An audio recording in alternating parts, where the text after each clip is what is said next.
Yo mga kap, welcome back. Maraming salamat nakabalik kayo sa ating channel. Kapuntos page po, bumabati sa inyo ng magandang umaga, hapon at gabi. Maganda po kayo lahat. Magandang hapon po mula dito sa amin sa Chicago. Dito naman tayo sa ating hoyo. Dito tayo, meron tayong dalawang mail ngayon. Paano naman po nito, magkakaalaman na po. Ito na, bubuksan naman natin. At para naman magkaroon tayo ng ibang content ngayon dahil alam ko wala pang laban ng Gilas Pilipinas.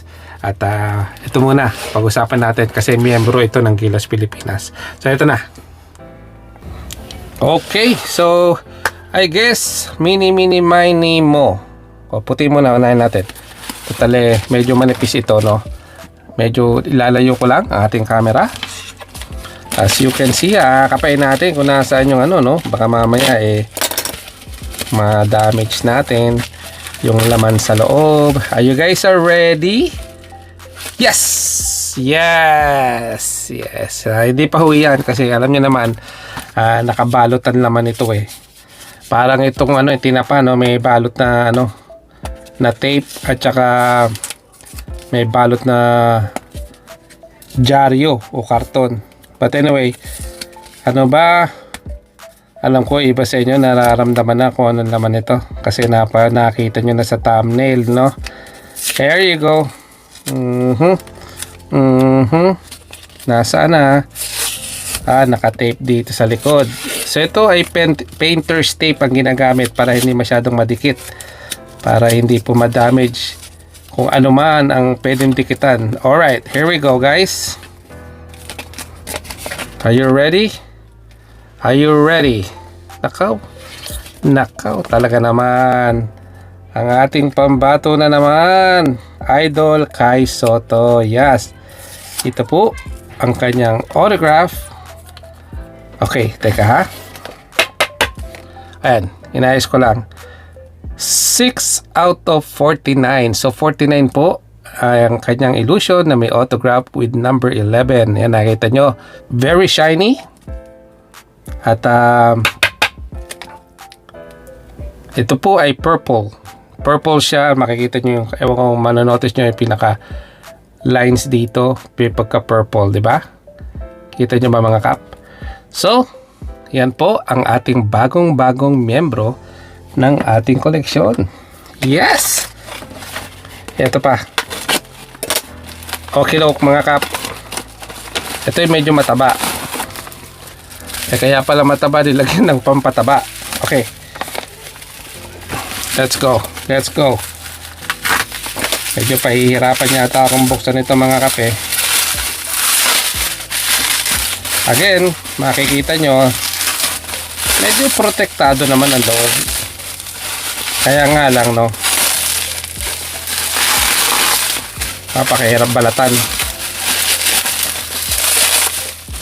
Pagpamanin nyo na ang mga ingay na nililika ni Kapuntos. Ito pa. Okay. Parang napapansin nyo na naman, no? Meron na namang tape. Painter's tape na naman tayo. Dalawang karton in between. Ayan, makikita nyo na kung ano. Alright, here we go. Nararamdaman ko na. Pipintahin natin. Oops. Yun ang ibabaw. Okay, dok. I-reveal na natin. Iharap na natin. 1, 2, 3. Okay, orange pulsar ni Kai Sotto. Naku, very much off-centered. Talagang pero souvenir na lang ito kasi wala tayong magagawa kapag ang centering ay medyo malabo. But anyway, it's a beautiful card. This is out of 49 as well. These are the orange pulsar. Ito po yung isang card ni Kai Sotto na siguro sa labas ang nabentahan niya nasa 300, siguro 300 na meron, siguro may nagbebenta ata ng mga ganon, pero yan ay para sa collection lang natin. Kaya of course nasamahan na naman ang ating collection. Ito ang ating isang autograph ni Kai na walang numbered, pero kasama yan sa ating mga Kai Sotto collection. Ito pa isa Ito naman ay pink parallel. Nakikita nyo mga kap. May pagka-pink siya doon, di ba? So, meron tayong purple, meron tayong pink, tapos meron tayong silver. Alright, ano pa ba? So, ito yung isa pa nating purple na 49. Ito naman ay 31 out of 49. So, dalawa na yung purple natin. There you go. Sa ilalim, lagay natin. Ito yung isa nating card niya. Galing sa NBL naman ito. Tops. Yan, Tops card. Galing sa NBL Kai Soto. Paper siya. Lagay natin sa baba. Ito yung kanyang silver na prism. Yan. Walang numbered. Isa sa mga base. Pero may autograph. Ang ano dyan, yung pirma ni Kai Soto, syempre. O, ilan na yung pirma niya, di ba? Okay, meron tayo dito kulay berde. Oh, mga ka-berde, ha? Sino mahilig sa berde? Oh, mukhang si Kapuntos mahilig sa berde. Oh, berde na naman. Oh, saan ka pa? Di ba? Kay Makaberde.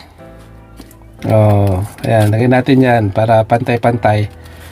At kung may berde, merong asul. Oh.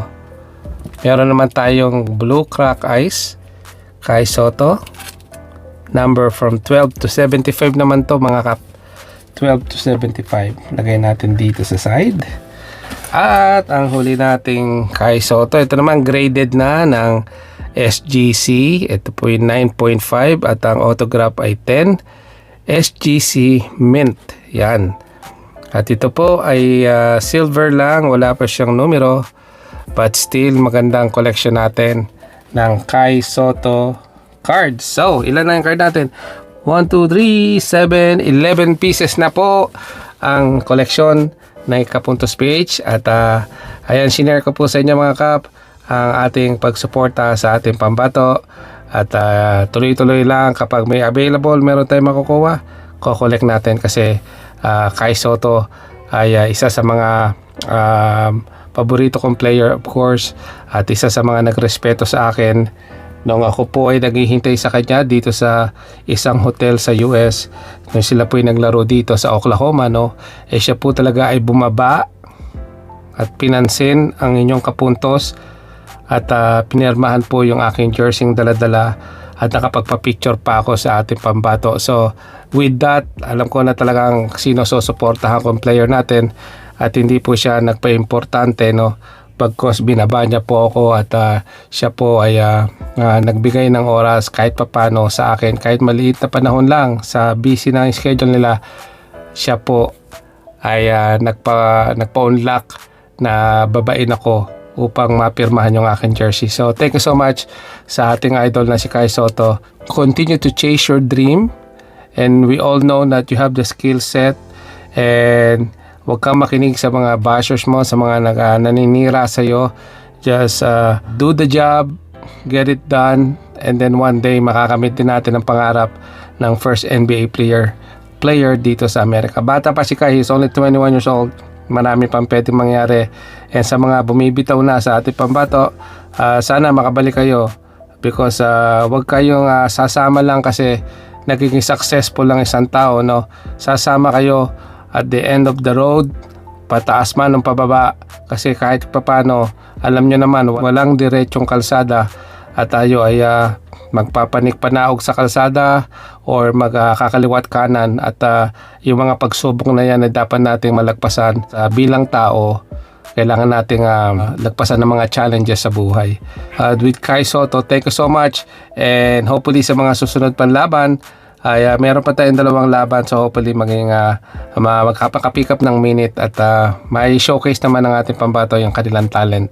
Thank you so much. Have a nice day.